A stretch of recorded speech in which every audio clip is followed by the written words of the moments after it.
How many times have we tried to make good habits but failed to do so?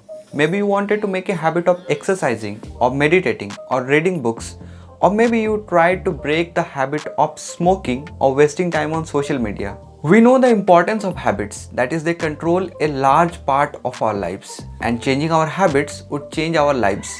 But we find it difficult to understand habits and more difficult to build a good habit and break the bad ones. William James, the well-known psychologist who made some of the earliest studies on habits in the late 19th century, referred to life as a bundle of habits. There were many researches since then, but we humans didn't know much about habits until the 1990s, when scientists researched on habits and found what they are made up of and how they are formed. The book The Power of Habit by Charles Duhigg explains the science of habit formation very well through many case studies and scientific experiments.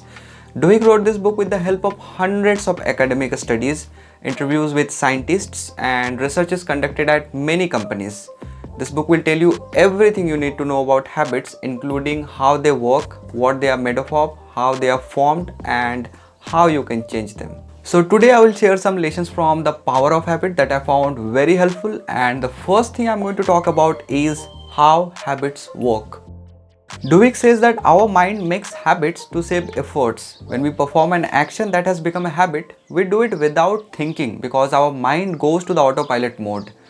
For example, you brush your teeth every day in the morning, but you do it without using your mind. I mean, you hold the brush, put the toothpaste, brush your teeth, and do all this without thinking. This is because you have done it so many times that it has become a strong habit. But if you are told to meditate, you won't be able to do it so easily every day, even though meditation takes less efforts than brushing your teeth. You would need to prepare your mind and force yourself to meditate, and that's because meditation has not become a habit yet. All habits are made up of four elements: cue, craving, routine, and reward. At first, there is cue, which is what triggers our habit. A cue can be a particular time, emotion, or place which makes us crave rewards. So the next thing is craving. Craving is the motivational force behind every habit. To satisfy the craving, we do the routine, which is the actual action we take in a habit. This routine helps us to get the reward, and this reward is the end result of a habit that satisfies our craving. For example, when you brush your teeth, the cue is the time after you wake up. This cue generates the craving for freshness that you feel after brushing. Now, to satisfy this craving, you do the routine, that is brushing the teeth, and after brushing you get the reward, that is freshness, and you successfully satisfy your craving. So in simple terms, a cue makes us crave, craving motivates us to follow the routine helps us to get the reward, and the reward satisfies our craving. When this loop is repeated many times, a habit is formed. Another example is the habit of using social media. When you get bored at work, you start to crave distraction, which will end your boredom. Getting bored is the cue, and the desire to finish boredom is the craving. This craving motivates you to grab your phone and open social media and scroll through it. Using social media is the routine which finishes your boredom, and elimination of boredom is the reward that satisfies your craving. Now when you get bored the next time while attending a lecture or sitting on the toilet, you automatically grab your phone and use social media. With time, this becomes a strong habit and you do it without thinking about it. The second thing I will talk about is how to make a new habit. Duhigg says that once you understand how habits work, you would be aware of your habits and be more likely to change a bad one. Now, if I talk about myself, after understanding the above concept, I felt an unusual sense of confidence because I realized that I can change my habits and that I'm in control of my life. Now, to help you understand how to make new habits, I will share how I made the habit of reading. So, I used to read before, but reading was not a habit. To make it a habit, the first thing I did was define the cue which would trigger the habit. I thought it would be best to read after I drink tea in the morning. Now I thought about the reward of reading. That is why I should read. I realized that reading books gives me a sense of satisfaction because I learn new things. So that became the reward, the satisfaction.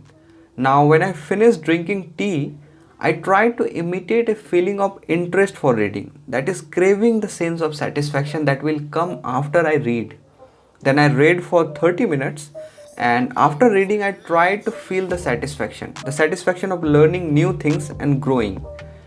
And I did it every day. After drinking tea in the morning, I faked the craving for satisfaction that will come after I read. Then I read and felt satisfied. Basically, I tricked my mind, and after doing it for probably 1 month, I didn't have to fake the interest. It became natural. Now I automatically grab a book after drinking tea in the morning and read for 30 minutes. The third and the last thing I will talk about is how to change a habit. We already have many bad habits that are difficult to avoid, even though we know how harmful they are. Duhigg says that you cannot completely break a habit, you can only change them. And you can change a habit by changing the routine and keeping everything, cue, craving, reward, the same. For example, if you want to change the habit of using social media, you have to do the following. First, you have to identify the reward, that is, why do you want to use social media? This can be anything like eliminating boredom or having entertainment. Then you need to identify the cue, that is, what is making you crave and triggering the habit. It can be a particular time of the day or a feeling like when you get bored or anxious. Let's say the cue is when you get bored during work and the reward is eliminating boredom. In this case, you may use a different routine that serves you the same reward. So you can listen to an audiobook or podcast on your phone, or you can read a fiction novel, or you can play chess on your phone. All of these are productive habits that can eliminate your boredom. These are just examples and may not work for everyone, so you may experiment and find what removes your boredom easily and is productive as well. And then you can do it instead of using the phone. If you find it difficult to follow the new routine, then you can write it down on paper. In this case, you may write like, whenever I will get bored, I will listen to an audiobook on my phone. After you repeat this new habit loop several times, whenever you will be bored, you will develop a craving to eliminate boredom. So you will grab your phone and listen to an audiobook which will satisfy your craving and make you productive. Let's take another example. If you have a habit of smoking, the cue can be the feeling of stress. So whenever you feel stressed, you smoke to get the reward, which can be the feeling of relief. If you have this habit and want to change it, you can replace smoking with other activities that make you stress-free, like working on your hobby. Replacing smoking with another activity that gives you the same reward is an effective method, and the National Institute of Health of the US also suggests the same. To be practical, I would say this may not be as easy as it sounds. The stronger the habit, the more difficult it will be to replace it with new ones. But if you have a desire to change and you consistently put efforts into it, then as motivational speakers say, nobody can stop you. Your new routine will be your new habit. So these were the lessons from The Power of Habit by Charles Duhigg. I hope now you are ready to replace your old habits with new ones. I would highly recommend the book The Power of Habit if you want to learn about habits, because this book is completely worth reading. That's all. You can also subscribe to my YouTube channel where I keep talking about fiction and non-fiction books. Thanks for staying with me. Meet you in the next video. Till then, bye bye and take care.